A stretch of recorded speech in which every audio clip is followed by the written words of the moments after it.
Film dibuka dengan memperlihatkan seseorang yang sedang mengurus sebuah jasad di suatu tempat, yang dimana jasad tersebut langsung ia mutilasi dan dikubur setelahnya.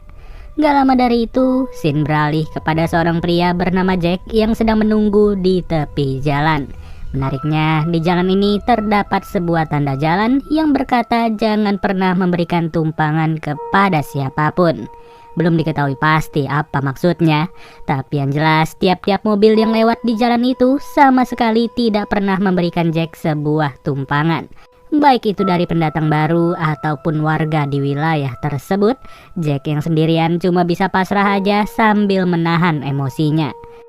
Seiring berjalannya waktu, Jack pun berjalan dan berjalan sampai pada akhirnya ia tidak sengaja melihat seorang pria dan seorang wanita yang sedang cekcok. Dari situlah si pria langsung pergi begitu saja serta meninggalkan mereka berdua di tengah jalan. Setelah ditanya lebih jauh, ternyata wanita ini bernama Veronica yang dimana ia adalah orang Prancis asli, namun sangat mampu berbicara bahasa Inggris bahkan sangat fasih. Sedangkan Jack merupakan orang Inggris asli dan sayangnya ia sama sekali tidak mengerti bahasa Prancis. Sebagai informasi, Jack sedang berada di negara Prancis yang sialnya di saat mau pulang ia malah dirampas oleh begal di tengah jalan. Akibat peristiwa itu, seluruh uangnya, sebuah handphone dan juga sebuah mobil yang sudah ia bawa malah dirampas oleh begal-begal tidak bertanggung jawab. Terkecuali sebuah paspor yang masih ada di tangannya dan masih disimpan sampai sekarang. Berbeda halnya dengan Veronica yang memang tinggal seorang diri saja serta berniat merantau ke negara lain karena tidak punya siapa-siapa lagi di wilayah ini.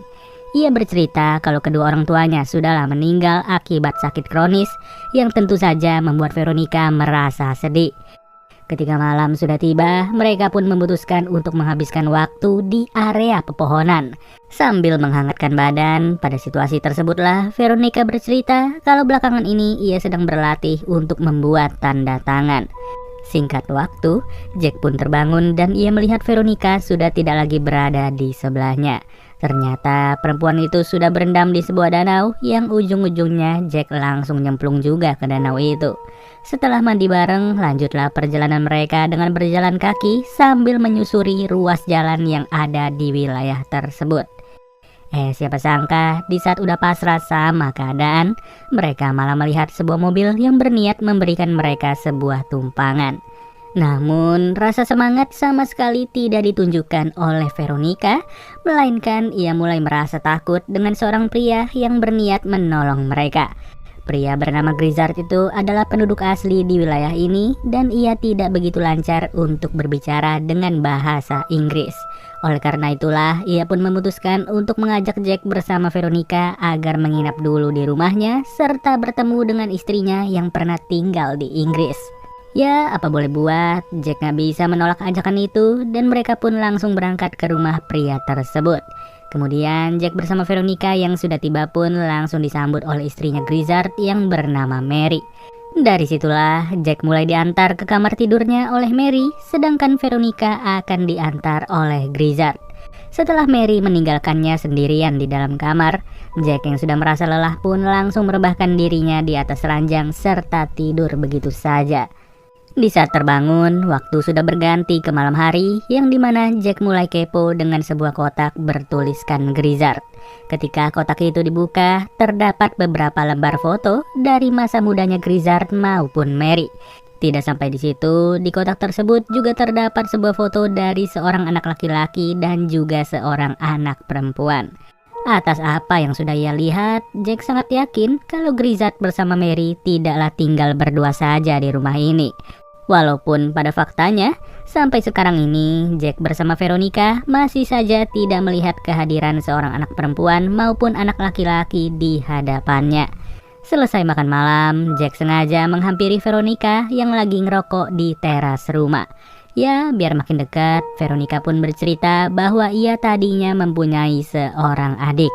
Tapi miris, adiknya itu malah terlindas oleh traktor di saat mereka berdua sedang bermain petak umpet di sebuah ladang. Lalu Jack pun kembali lagi ke dalam rumah sambil menemani Grizzard untuk nonton TV di malam itu. Di titik ini, Jack berkata kalau ia akan bergegas pergi dari rumahnya Grizzard dikarenakan ia harus segera pulang ke Inggris untuk memberitahu kabar kepada keluarganya. Begitu juga halnya dengan Veronica yang berencana untuk merantau di negara lain demi keberlangsungan hidupnya. Gak lama dari itu, iseng-isenglah Jack bertanya kepada Grizzard apakah ia memiliki anak. Tapi anehnya Grizzard menjawab kalau ia tidak memiliki anak sama sekali. Lantas, kalau begitu foto anak siapa yang sempat dilihat oleh Jack di dalam kamarnya? Tentu dong si Jack merasa terheran-heran dengan pernyataannya Grizzard, tapi ia nggak mau ambil pusing dan langsung berniat untuk tidur. Saat terbangun, Jack pun langsung mandi selayaknya orang normal, tapi entah kenapa suasana di rumah itu sangatlah sunyi dan Veronica juga tidak terlihat sama sekali. Di saat pikiran jelek sudah membayang-bayangi Jack, muncullah Grizzard secara tiba-tiba sambil menggenggam sebuah palu di tangannya. Grizzard berkata kalau Veronica sudah pergi dari tadi subuh dan ia tidak enak untuk membangunkan Jack yang sangat pulas dengan tidurnya.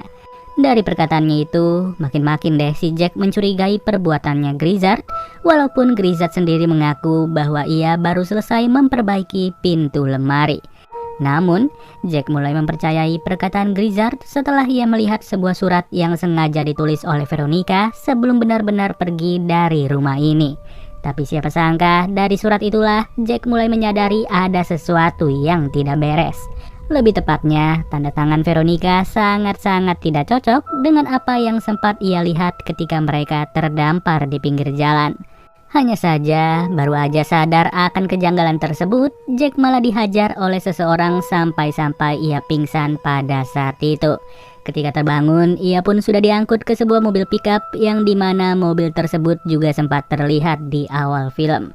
Usut punya usut, Jack sengaja disekap oleh seorang pria paruh baya yang bernama Delacroix. Ya, udah bisa dipastikan Jack langsung berpikir kalau ia sedang berada di sarang psikopat. Apalagi Delacroix juga tidak memberikan informasi lebih banyak selain menyuapinya dengan sepiring makanan. Nggak taunya segala ancaman yang diberikan oleh Delacroix kepada Jack hanyalah sebuah gertakan biasa. Tentu agar ia tidak lagi berontak seperti anak kecil pada saat itu. Bahkan ikatan tali yang ada di tangannya Jack juga sengaja dibukain dan seketika itu juga Delacroix langsung memotretnya dengan sebuah kamera. Gak tahu tujuannya apa, tapi yang jelas ia pun kembali mengangkut Jack ke dalam mobil sambil disekap dengan beberapa lakban. Tidak sampai di situ, Delacroix juga berniat untuk membius Jack dengan sebuah jarum suntik yang sudah ia siapkan. Beruntungnya, baru aja mau disuntik, Delacroix harus salah fokus sama kompornya yang masih menyala sampai-sampai menimbulkan asap. Dari situlah Jack langsung berusaha untuk melarikan diri secepat mungkin serta kabur sejauh-jauhnya dari incaran pria tersebut. Langkah demi langkah ia lewati, sampai pada akhirnya Jack berhasil kembali lagi ke rumahnya Grizzard dan ia melihat Mary bersama si suami lagi bersiap-siap untuk pergi.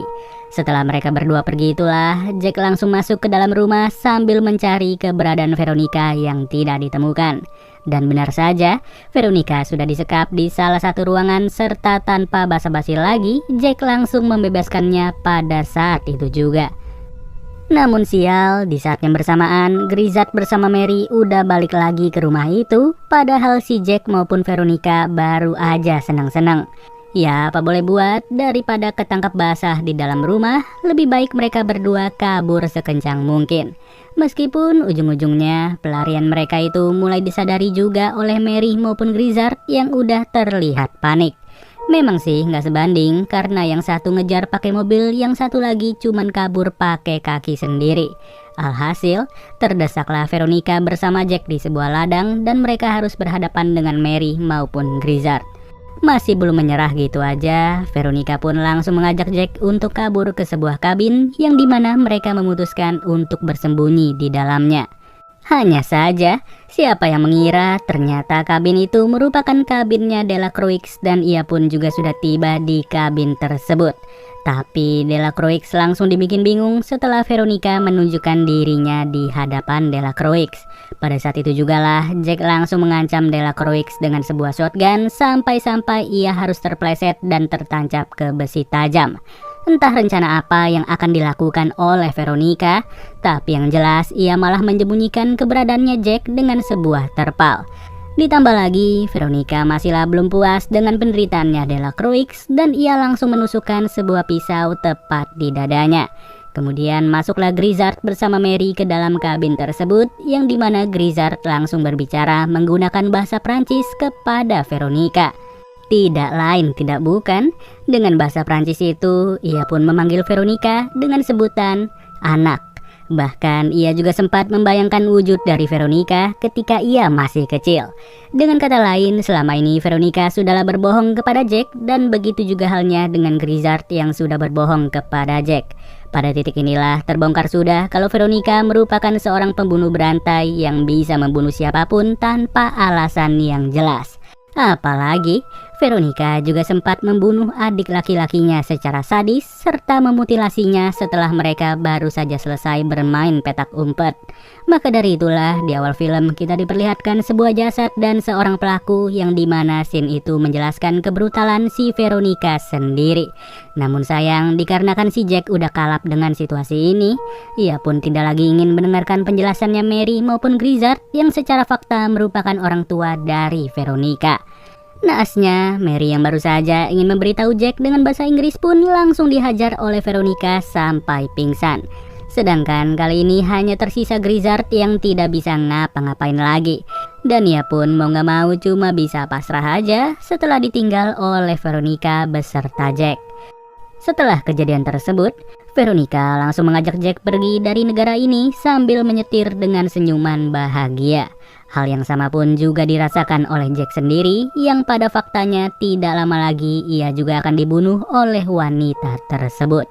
Pada intinya sih, dari awal film kita sudah diberikan sebuah clue ya, mengenai tanda jalan dilarang memberikan tumpangan kepada siapapun. Bisa dibilang hal ini udah menjelaskan kalau Veronica sudah berkali-kali mencoba kabur dari kedua orang tuanya.